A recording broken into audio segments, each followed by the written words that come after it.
ہوں کہ آج کا یہ جو پروگرام ہے ہمیشہ کی طرح بہت ہی اہم ہے۔ دہشت گردی کی یقیناً ہم سب مذمت کر رہے ہیں اور کرنی چاہیے، لیکن سوال یہ پیدا ہوتا ہے کہ یہ دہشت گردی بار بار سر کیوں اٹھاتی ہے؟ جب معاشرے میں عدم برداشت کا سلسلہ بڑھ جائے تو پھر یہ دہشت گرد پیدا ہوتے ہیں۔ اب ہم نے برداشت کی طرف آنا ہے، ہم نے احترام کی طرف آنا ہے۔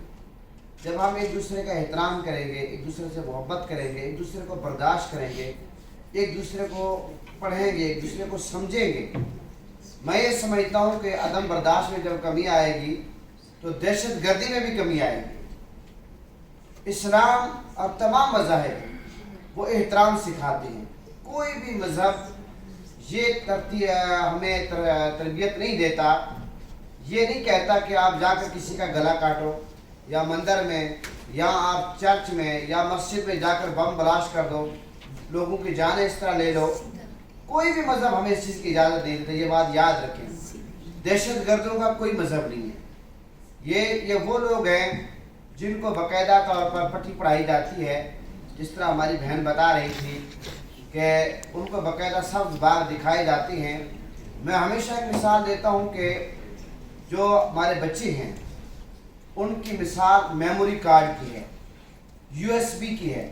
دیکھیں بات یہ ہے کہ یو ایس بی خالی ہے، اب آپ نے یو ایس بی کو بھرنا ہے، آپ اس میں قرآن پاک کی تلاوت بھر دیں، آپ اس میں نعتیں بھر دیں، قوالیاں بھر دیں، گانے بھر دیں۔ تو جب آپ اس کو بھر دیں گے اس کے بعد آپ لگائیں گے تو جو کچھ یو ایس بی میں ہوگا وہی چلے گا، جو کچھ دیکھ میں ہوتا ہے وہی چمچ کے ساتھ آتا ہے۔ بات یہ کہ جب ان کی تربیت ایسی کی جاتی ہے، ان کو ساری جنت ادھر ہی دکھا دی جاتی ہے کہ آپ فلاں کا گلا کاٹو گے، فلاں کی جان لو گے، فلاں کو بم سے آپ جا کر فلاں جگہ پہ جا کر بم بلاسٹ کرو گے تو آپ کو جنت ملے گی، تو وہ یہی سمجھتے ہیں۔ اب یہ ہے ہم نے کیا کرنا ہے، آنے والی نسل اور موجودہ نسل کی تربیت کرنی ہے، اور تربیت کیا کرنی ہے، ان کی جو میموری یو ایس بی ہے اس میں محبت اور پیار ڈالنا ہے، بجائے نفرت کے، بجائے لڑائی جھگڑے کے، بجائے فساد کے، بجائے کسی کا گریبان پکڑنے کے، بجائے کسی سے دور ہونے کے۔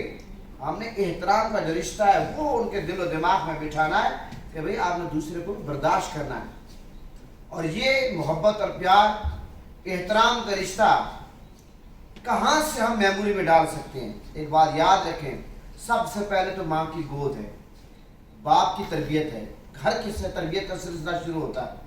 اس کے بعد جو ہمارے بچے اسکول میں پڑھنے جاتے ہیں، یونیورسٹی میں، کالجز میں، وہاں پر یہ اہتمام ہونا چاہیے۔ اساتذہ ایسی تربیت کریں کہ جب بچے پڑھ کر نکلیں تو کم از کم صرف ان کے ہاتھ میں ڈگری نہ ہو، ان کے اندر ادب ہو، اخلاق ہو، تربیت ہو۔ کسی نے کیا خوب کہا، یہ جو آپ ڈگریز حاصل کرتے ہیں، یہ تو آپ نے جو فیسیں ادا کی وہ ان کی فیسوں کی رسیدیں ہیں۔ دراصل پتہ تو تب چلتا ہے کہ جب آپ نے پڑھائی حاصل کی، تعلیم حاصل کی، کہ آپ کا اخلاق کیا ہے۔ اور تیسرے نمبر پر ہمارا میڈیا، سوشل میڈیا آج بے لگام ہے، جس کو جو جی میں آتا ہے وہ کر دیتا ہے، کوئی پوچھنے والا نہیں۔ سوشل میڈیا پہ بھی کم از کم جو جس کو کافر کہہ دے، جو جس کو گستاخ کہہ دے، جو جس کو غلط کہہ دے، تو کوئی پوچھنے والا نہیں۔ تو سوشل میڈیا کیا، ہمارا جو دوسرا میڈیا ہے، اب اندازہ لگا اس پر جو پروگرام چل رہے ہیں، ہیرو کو زیرو کے ہیرو بنایا جاتا ہے۔ صبح کو بندہ زیرو ہے، پھر ہیرو شام کو بن جاتا ہے، پھر شام کو بندہ ہیرو ہے، پھر اگلی صبح ہم دیکھتے ہیں وہ زیرو بن جاتا ہے۔ اور پارلیمنٹ ہاؤس جب اس میں اجلاس ہوتا ہے، آپ اندازہ لگائیں ہمارے جو پارلیمنٹ ممبران ہیں جس طرح وہ ایک دوسرے سے دستے گریباں ہوتے ہیں، وہ ایک دوسرے سے بات چیت کرتے ہیں۔ مجھے آپ یہ بتائیں، سارا میڈیا، نیشنل انٹرنیشنل میڈیا ان کو کوریج دے رہا ہوتا ہے، تو پاکستان کا کیا امیج جا رہا ہے؟ پاکستان کیا، مسلمانوں کا، انسانوں کا کیا امیج جا رہا ہے؟ اور جب ٹاک شو میں بیٹھتے ہیں جس طرح وہ ایک دوسرے سے لڑتے ہیں، تو مجھے آپ یہ بتائیں، میں یہ بات وثوق سے کہہ سکتا ہوں، یقین سے کہہ سکتا ہوں، ایک دور تھا کہ مذہبی طبقے جو تھے ان میں فرقہ واریت کا رجحان، یہ چیزیں بہت زیادہ تھیں۔ جو مذہبی طبقے، میں نے پہلے کہا جو دہشت گرد ہے ان کا تو کوئی مذہب ہی نہیں ہے، مذہبی طبقوں میں یہ چیزیں پائی جاتی تھی، ان کی سوچ محدود ہوتی تھی۔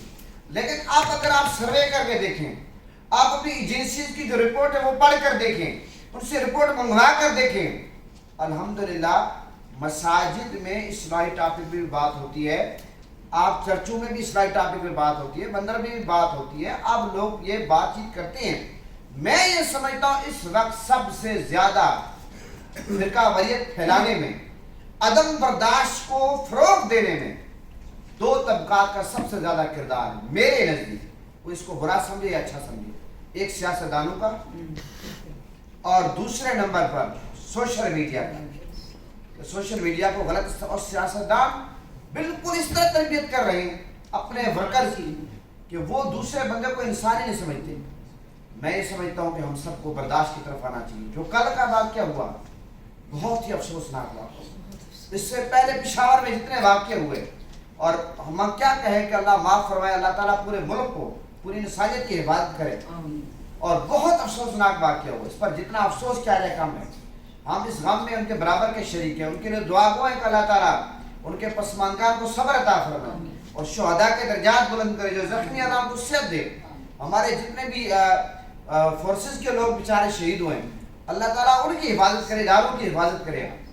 میں اتنا کہوں گا کہ ہم سب کو سوئی دھاگے کا کام کرنا چاہیے۔ سوئی دھاگے کا کام ہوتا ہے جوڑنا، کینچی کا کام ہوتا ہے کاٹنا۔ ہم نے کاٹنا نہیں چاہیے ایک دوسرے کو، کسی کو، دوستوں کو، رشتہ داروں کو، عزیزوں کو، اور کاٹنے کا کام نہیں کرنا چاہیے، کینچی کا کام ہمیں نہیں کرنا چاہیے۔ اولیاء اور صوفیاء بزرگان دین نے، یہ جو خواجہ معین الدین چشتی اجمیری رحمۃ اللہ علیہ کے بارے میں آپ کہتے ہیں، یہ چھٹی شریف کا دن ان کا گزرا ہے 2 دن پہلے کہ 90 لاکھ کو کلمہ پڑھا دیا۔ کوئی ثابت نہیں کر سکتا خواجہ معین الدین چشتی اجمیری نے کلاشنکوف اٹھائی ہو، پسٹل اٹھایا ہو، ڈنڈے کو زور بنی، محبت سے لوگوں کو دل جیتے ہیں اور لوگوں کو اپنی طرف مائل کیا ہے، اور پھر 90 لاکھ نے کلمہ پڑھا ہے۔ میں یہ سمجھتا ہوں اگر کوئی مذہب اپنے مذہب کی تبلیغ کرتا ہے، محبت سے لوگوں کو اپنی طرف کھینچے، مقناطیس بن جائیں، سبحان اللہ کرے کردار۔ ہر بندے کو آزادی، ہر بندہ اپنے مذہب کے میں رہ کر، مسلک میں رہ کر کام کرے، لیکن اس کا قطعی طور پر مطلب یہ نہیں کہ ہم کسی دوسرے کو ٹانگیں کھینچیں، دوسرے کو ہم انسانی نہ سمجھیں۔ دیکھیں بات یہ ہے کہ میں اپنی بات اگر اس پہ ختم کروں، ہم سب کو ہمارا شمار آگ بجھانے والوں میں سے ہونا چاہیے، لگانے والوں میں سے نہیں ہونا چاہیے۔ جب حضرت ابراہیم علیہ السلام کو نمرود نے آگ میں ڈالا، آپ کو پتہ اس وقت کیا ہوا؟ آگ اتنی تیز تھی کہ آسمان سے کوئی پرندہ گزرتا جل جاتا۔ اس وقت یہ جو چھپکلی ہے اس نے آگ کو پھونک ماری، اور پھر پرندہ، چڑیا اپنی چونچ میں پانی لے کر آئی۔ اب مجھے آپ یہ بتائیں، چھپکلی کے پھونک مارنے سے کیا نمرود کی آگ نے مزید بھڑکنا تھا؟ نہیں، اس نے اپنی صرف اوقات دکھائی ہے، اس کا شمار آگ لگانے والوں میں ہو گیا چھپکلی کا، اور چڑیا چونچ میں پانی لے کر آئی۔ کیا چڑیا کے چونچ میں پانی لانے سے آگ نے بجھنا تھا؟ نہیں بجھنا تھا۔